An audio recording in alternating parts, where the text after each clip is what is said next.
Hello everyone. তো এখন দেখো সন্ধ্যাবেলা হয়ে গেছে। তো সন্ধ্যা লেগে গেছে আর আমি চলে এসেছি এখন রান্নাঘরে। ভুলেই না।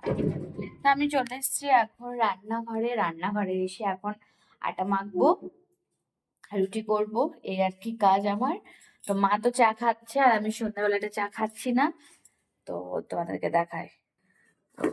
এই যে দেখো, এখানে আটা। আর আমাদের আটাটা একটু বেশি, কারণ আমাদের সবাই রাত্রেবেলা রুটি খায়, তো তার জন্য। তো এই যে হচ্ছে আটা। তো এটা আমি এখন ভালো করে মেখে নেব, তারপর রুটি আরেক করব। তারপর মেঘরাজকে এখন পড়তে বসিয়ে দিয়েছি। মেঘরাজকে ওর বাবা এখন পড়াচ্ছে, আমি রুটি করার পর আমি তারপর পড়তে বসাবো। তো এই হচ্ছে আমাদের বিকেলের কাজকর্ম। খুব একটা কাজকর্ম আমাদের বিকেলে থাকে না। বিকেল দিকটা মানে খুব একটা কাজ থাকে না, সাধারণত এরকম ভাবেই যায়।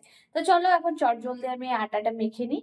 আটাটা মেখে তারপর ব্যাস, আর কি করবো, চলো সবার আগে আটাটা মাখি।